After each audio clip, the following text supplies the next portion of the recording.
Greetings, everyone. My name is Virginia Gonzalez, and in this channel, because I have an art channel, I'm a mixed media artist, among other many things that I'm grateful for to be able to do. I'm a mother of 7 adult children. I have 11 grandkids and 2 great-grandchildren. And I retired, but I had to go, and I was working part-time, but I had to go back to full-time because one of my daughters, my youngest daughter, had a health crisis, and we were able to save her, bring her from the state that she was after COVID. Side effects of all of that, but I'm not going to go into details because that's, it's out of respect for her. So I had to go back to working full-time to be able to sustain her, and I commute. I work at least 1 hour without traffic from here, and so I did some changes in my life to be able to sustain me and sustain her, and there she is. Look how beautiful she is.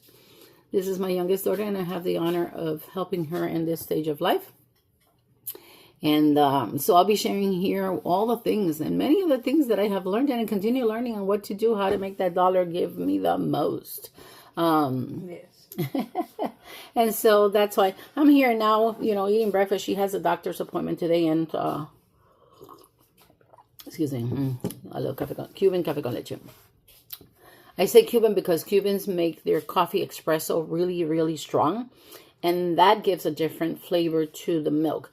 Now, with Puerto Rican descendants, which is my descendants from my mom and my dad, who already passed, they did Puerto Rican café con leche, which is more milk sometimes, depending on who, everybody's taste, but more watery coffee.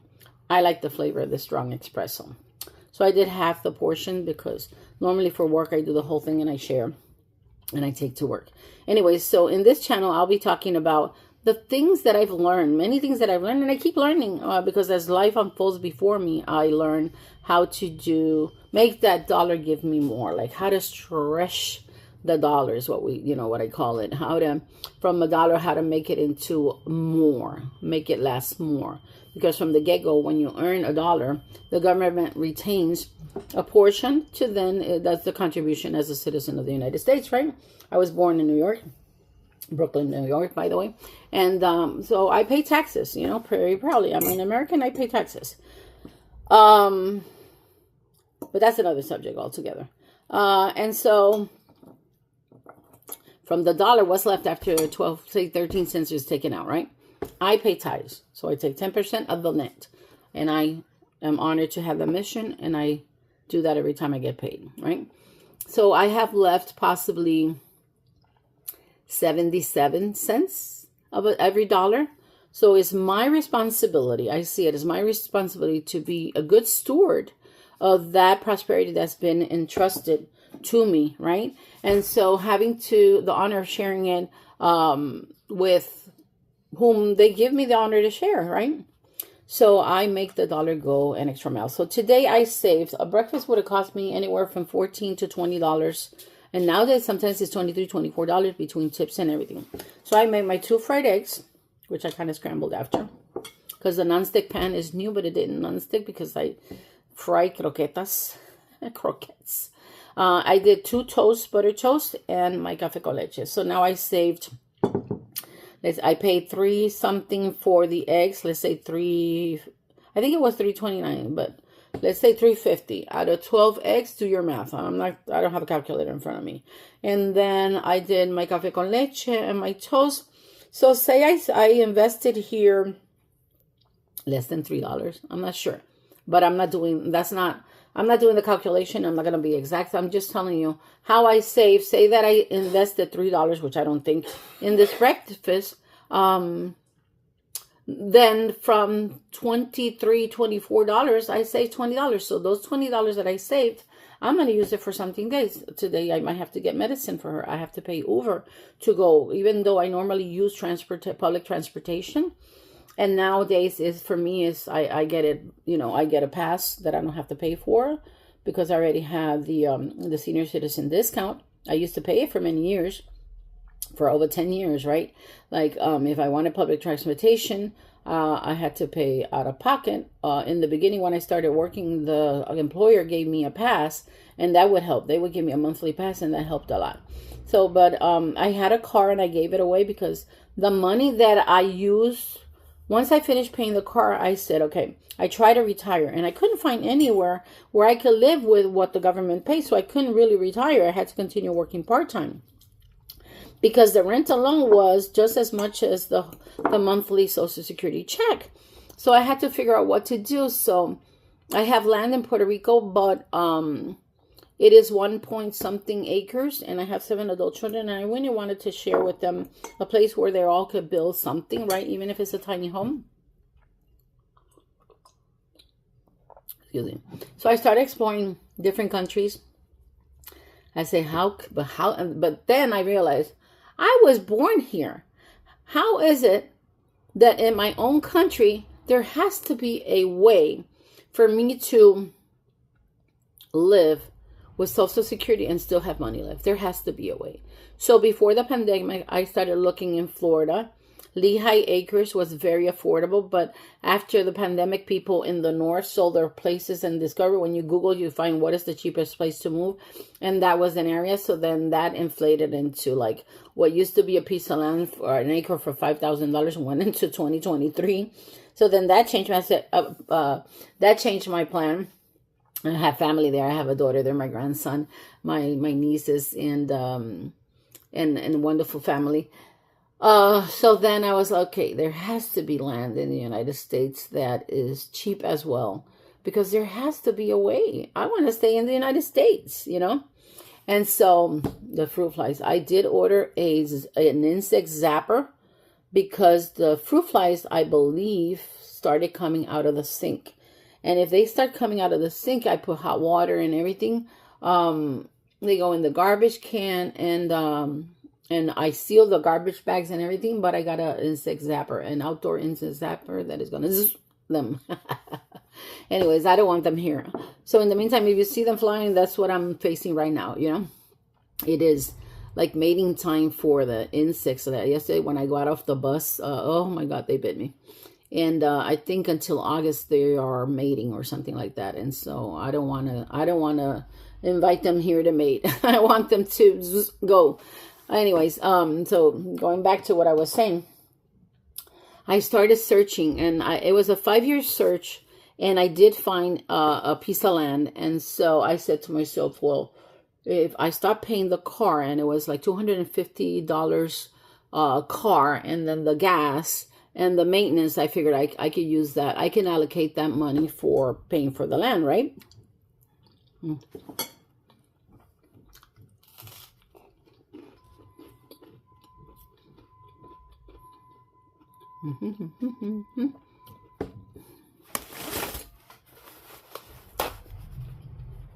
So I started searching where. And so I was in real estate investment before, like maybe 15, 16, 17 years ago. And I studied that. And so you pay the price. I've learned, and God, I give God all the glory, that I've learned that you pay whatever price you want to pay. Whatever you want to buy, you'll find it at the price that you want to pay. You just got to be patient and wait until you come across the price you want to pay. So I taught my children, if we're going to brag, we're going to brag of how much we saved, how much we got something for less. Not about, oh, I pay for this $350. Name brand. The name brand has to hire me or pay me or give it to me for me to wear their clothes. Because I know how to sew. I can make my own clothes. I can redesign. I can sew from scratch. And I'm not overpaying for a name brand.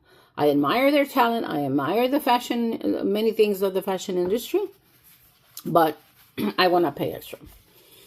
So the life that I was given is to be a good steward of what I get. And so imagine, I don't have to brag about wearing a brand.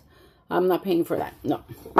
Anyways, if it's good quality and I find it at the right price, yeah, I'll buy it. But I'm not paying extra. Anyways.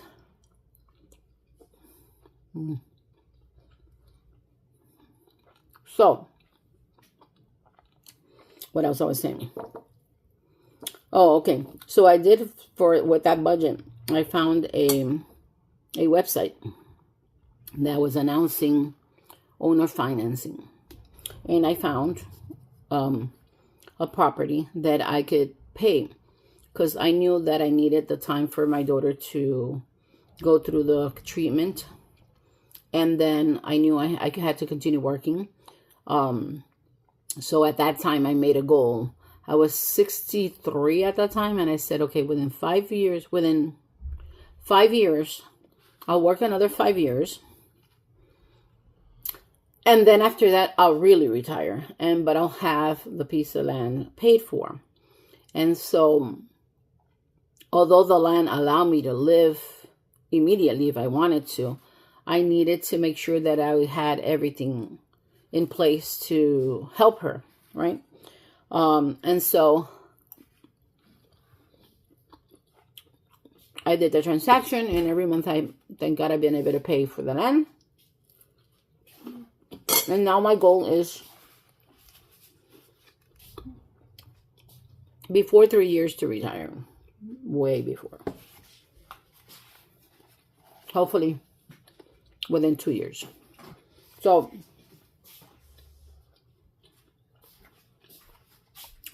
I have a mixed media channel in which I do image puzzling, junk journaling, positive, because I'm very optimistic. I am very true faith driven. I cling on to God, Christless bed, and I live with faith, right? And so in that channel I do art, and I noticed that because of where I lived, they're renovating, and we had to relocate for a whole month, and everything was put in boxes. I was forced to pack within 24 hours after doing a big long holiday sale. I had to pack to the point where I didn't have any more energy to continue packing. And then we stayed in that other place a month, and then we had to come back, and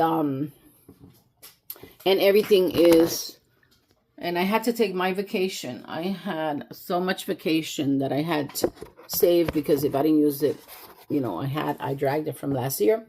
I had to use that for accommodating a renovation that the complex we're in is doing. They're doing a whole renovation of the building, all the units. And so then my free time that normally I would use for resting, doing my videos when I could, 2 times a week, I had to also now divide it into organizing my apartment. And I couldn't do art because the renovations everywhere, on the top and the bottom, in the front and the outside, across the apartment, they were drilling, they were hammering, they were making sounds, they were buffing, they were sanding. So it was no place to do an art video. I didn't even have, this room here was my art room, and I let that be a priority. So the changes I had to undergo was, when I had to bring my daughter here, I had another daughter with my grandson who also had faced a health crisis, and she overcame it, and now they have their own place, right? And then this daughter came, Ileana, right? And so what I did is, in both places, I jammed all my priorities, all my preference, all my hobbies, all my enjoyments. I put it in the back burner. I put it as not the priority, and I opened space for them to feel I welcomed them, right? And by doing that, the only thing I had left for entertainment was sometimes doing my art, watching TV, and resting, right? And so now when we had to pack and relocate, I realized I came back, okay, when I come back, I'm changing things. I'm not letting my art room be the takeover. I'm claiming back that area for my dining room, my eating area, which is where I am right now. And so I used to have a 4-2 house, and now I'm in a 1-bedroom apartment, and it's spacious enough. It's about 750 square feet. So now I share the bedroom, which is really big, with my daughter. She has a twin bed. I have twin bed. I got her a big closet because she was into a lot of clothing, dressing up, and all of that. Because she's an artist also. She did belly dancing, singing. Since she was just a child, she was in theater magnet and singing and dancing and acting and all that. And I'm sure that in the near future, she'll be able to continue doing the things that she really was passionate about.